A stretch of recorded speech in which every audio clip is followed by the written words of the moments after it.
Phone tapping విషయంలో కేసీఆర్ సొంత party నేతలను కూడా వదలలేదా? ఎస్, మొన్నటికి మొన్న కూతురు కవిత ఆమె ఫోన్ కూడా ట్యాప్ అయిందన్నటువంటి విషయాన్ని సిట్ గుర్తించి చెప్పడంతో అంతా ఉలిక్కిపడినటువంటి సందర్భాన పార్టీ నేతలు మరి ముఖ్యంగా ఆ రోజు డిప్యూటీ స్పీకర్గా ఉన్నటువంటి పద్మా దేవేందర్ రెడ్డి కావచ్చు, మరోవైపు మాజీ ఉప ముఖ్యమంత్రిగా ఉన్నటువంటి రాజయ్య విషయంలో కావచ్చు, అలాగే మైనంపల్లి హనుమంతరావు పేర్లు కూడా ఇప్పుడు ప్రస్తావిస్తూ సిట్ ఒక ప్రకటన అయితే విడుదల చేసింది. వీళ్ళ ముగ్గురు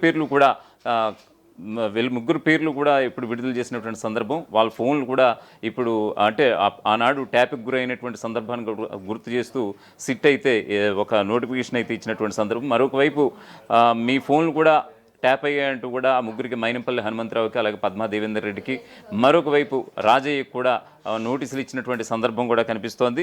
ఇక దీనికి సంబంధించి 2023 నవంబర్ 15 నుంచి 30 తేదీ వరకు ఫోన్ ట్యాప్స్ అయ్యాయని కూడా సిట్ గుర్తించింది. 15 రోజుల్లో 4013 ఫోన్లు ట్యాప్ చేసినట్లుగా సిట్ గుర్తించింది.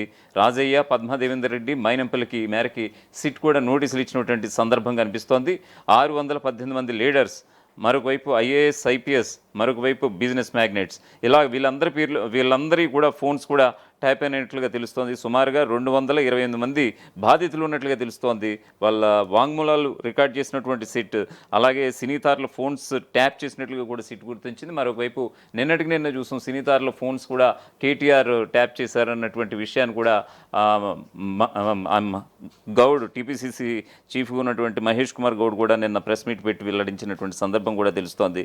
తెలంగాణలో సంచలనం సృష్టిస్తున్న ఫోన్ ట్యాపింగ్ వ్యవహారం బీఆర్ఎస్ పార్టీని కలవరానికి గురి చేస్తోంది.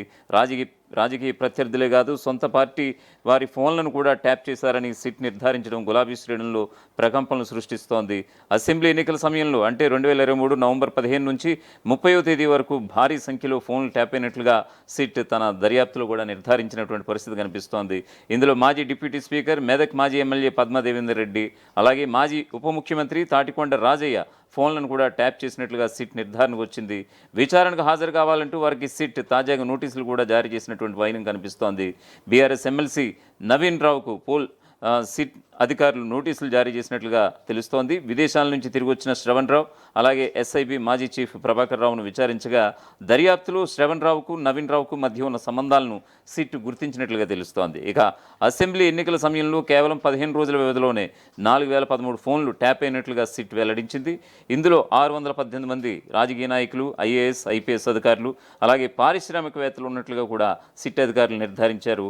వీరిలో 6 జర్నలిస్టులు సైతం కూడా ఉన్నారని తెలుస్తోంది. ఈ 618 మందిలో ఇప్పటి వరకు 228 మంది వాంగ్మూలాల్ని, వారి యొక్క స్టేట్మెంట్స్ని సిట్ రికార్డ్ చేసినట్లుగా తెలుస్తోంది. మిగిలిన వారి నుంచి కూడా స్టేట్మెంట్స్ తీసుకునేందుకు కూడా సిట్ అధికారులు రంగం సిద్ధం చేశారు. ఇప్పటికే సిట్ నిర్ధారణకు వచ్చిన ప్రముఖ ట్యాపింగ్ బాధితుల్లో చేవెల్ ఎంపీ కొండ విశ్వేశ్వరరెడ్డి, అలాగే మల్కాజ్గిరి మాజీ ఎమ్మెల్యే మైనంపల్లి హనుమంతరావు, అలాగే మాజీ ఎమ్మెల్యేలు కేఎస్ రత్నం, అలాగే మర్రి శశిధర్ రెడ్డి ఉన్నారు. వీరితో పాటు ఐఏఎస్ అధికారులు రొనాల్డ్ రాస్, అలాగే గౌతమ్ ఫోన్ కూడా ట్యాప్ చేసినటువంటి సందర్భం కనిపిస్తోంది.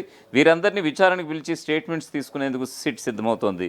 ఇప్పుడు ప్రస్తుతం ఫాయిమ్ కురేషి ఆయన ఏమన్నారో ఒకసారి ఆయన మాటల్లో కూడా ఒకసారి విందాం. दबाने जो बोले बोल सकते, वही भी बहुत कुछ बोल सकता हूँ. वो दीवाना ज्यादा जीवन रेड्डी बोल रहा मेरे बारे में, ये है वो है बोल के. आपको उसको दिखा तो मैं 100 फोन करा मेरे जीवन रेड्डी, उन्हें खाली मेरे से मिलने के लिए तड़प रहा. ठीक है, उसको मैं टाइम नहीं दिया बोल के उसको वो शिकायत है. पूरे जीवन रेड्डी देखिए आप, पूरे जीवन रेड्डी का फोन आए. भीख मांगता मेरे से, भाई 2 मिनट टाइम दो, 2 मिनट टाइम दो. क्या है, क्या काम है मेरे से, तू 2 मिनट टाइम, क्या जरूरत है मेरे पास? वो पार्टी का लीडर है, वो पार्टी के नियोजन देने के लिए भी मिलता मेरे को. अब इतने हरकत कर लेता, अभी आके मेरे बारे में बोल रहा. क्या बोलता भाई, है तो बता लेना, क्यों फोन करता भाई मेरे को? ईद मुबारकबाद देता, भाई 2 मिनट टाइम दो बोलता, आके मिलता हूँ बोलता. अब बोले जोकर है, क्या बोल सकते उसको, हर जगह फिट होने जाते रहता. दबान है, जो बोले बोल सकते, वही भी बहुत कुछ बोल सकता हूँ. वो दीवाना ज्यादा जीवन रेड्डी बोल रहा मेरे बारे में, ये है वो है बोल के. आपको उसको दिखा तो मैं 100 फोन करा मेरे जीवन रेड्डी, उन्हें खाली मेरे से मिलने के लिए तड़प रहा. ठीक है, उसको मैं टाइम नहीं दिया बोल के उसको वो शिकायत है. पूरे जीवन रेड्डी देखिए आप, पूरे जीवन रेड्डी का फोन आए. भीख मांगता मेरे से, भाई 2 मिनट टाइम दो, 2 मिनट टाइम दो. क्या है, क्या काम है मेरे से, तू 2 मिनट टाइम, क्या जरूरत है मेरे पास? वो पार्टी का लीडर है, तो वो पार्टी के निदान देने के लिए भी मिलता मेरे को। अब इतने हरकत कर लेता, अभी आके मेरे बारे में बोल रहा, क्या बोलता भाई? है तो बता लेना, क्यों फोन करता भाई मेरे को? ईद मुबारकबाद देता भाई, 2 मिनट टाइम दो बोलता, आके मिलता हूँ बोलता। अब बोले जोकर है, क्या बोल सकते उसको? हर जगह पिटोने जाते रहता। కాంగ్రెస్ నాయకుడు మరోవైపు ఫోన్ ట్యాపింగ్ బాధితుడు మైనంపల్లి హనుమంతరావు అనుచరులకు సైతం సిట్ నుంచి ఇటీవల పిలుపునిచ్చినట్లుగా తెలుస్తోంది. మల్కాజ్గిరి నియోజకవర్గానికి చెందిన సీనియర్ నాయకుడు గుండా నిరంజన్, అలాగే మల్కాజ్గిరి కార్పొరేటర్ ప్రేమ్ కుమార్, అలాగే కపిల్ను సిట్ ఇటీవల పిలిచి వాంగ్మూలం నమోదు చేసుకుంది. మైనంపల్లి హనుమంతరావు మల్కాజ్గిరి నుంచి బీఆర్ఎస్ తరపున ప్రాతినిధ్యం వహించారు. ఎన్నికల సమయంలో కుమారుడు రోహిత్కు మెదక్ టికెట్ ఇవ్వకపోవడంతో అసంతృప్తి గలం కూడా వినిపించినటువంటి సందర్భం కూడా అందరికీ తెలిసినటువంటి విషయమే. అనంతరం కాంగ్రెస్ పార్టీలో చేరి ఆ పార్టీ తరఫున మల్కాజ్గిరి నుంచి పోటీ చేశారు. ఈ సమయంలో మైనంపల్లి హనుమంతరావు ఫోన్ ట్యాపింగ్తో ఎప్పటికప్పుడు కదలికలను వ్యూహాలను తెలుసుకున్నట్లుగా తెలుస్తోంది. హనుమంతరావును సిట్ పిలిచినట్లుగా తెలుస్తోంది. ఆయన ఇంకా వాంగ్మూలం ఇవ్వలేదు. ఫోన్ ట్యాపింగ్ వల్లే జిల్లాలో కాంగ్రెస్ పార్టీ ఓడిపోయిందని ఆ పార్టీ నాయకులు అంటున్నారు. మరోవైపు సినీతారల ఫోన్లను కూడా ట్యాపింగ్ చేశారని జోరుగా ప్రచారం కూడా జరుగుతోంది. స్వయంగా PCC chief Mahesh Kumar Goud phone ట్యాపింగ్తో సినీ తారల కుటుంబంలో చిచ్చు పెట్టారని ఆరోపించారు. ఫోన్ ట్యాపింగ్ చేసే హక్కు కేసీఆర్, కేటీఆర్కి ఎవరిచ్చారని, ప్రైవసీని దెబ్బతీసే హక్కు ఎవరిచ్చారంటూ కూడా మహేష్ కుమార్ గౌడ్ ప్రశ్నించినటువంటి సందర్భం. ఇప్పుడు ఆయన అభిప్రాయం ఒకసారి చూద్దాం. బీఆర్ఎస్ 10 ఏళ్ల కాలంలో వెలగబెట్టింది ఏంటి అంటే, రాజ్యాంగానికి విరుద్ధంగా ప్రజాస్వామ్యాన్ని తుంగలు తొక్కే విధంగా ఫోన్ ట్యాపింగ్ చేసినారు. కేసీఆర్, కేటీఆర్కి ఎవడిచ్చాడు హక్కు? మాలాంటి రాజకీయ నాయకులు యొక్క ప్రైవసీని దెబ్బతీసే హక్కు మీకు ఎవడిచ్చినాడు? సినీ తారల జీవితాల్లో, కుటుంబాల్లో తగాదాలు వచ్చి ఎంత దూరం పోయిందో మనం చూసాం, కేవలం ట్యాపింగ్ వల్ల. మీ అవసరాల కొరకు, మీ స్వార్థం కోసం సినీ తారలు కూడా వదలలే. సినీ తారల ఫోన్లో ట్యాపింగ్ చేసి సంసారంలో చిచ్చు పెట్టిన ఘనత బీఆర్ఎస్ ప్రభుత్వాన్ని.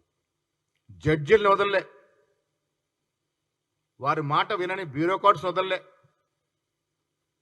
తుదకి బీఆర్ఎస్ ఎమ్మెల్యేలు కూడా వదలలే. ఎవరు ఎటుపోతున్నారో అందరి మీద ట్యాపింగ్ పెట్టినట్టు సందర్భం.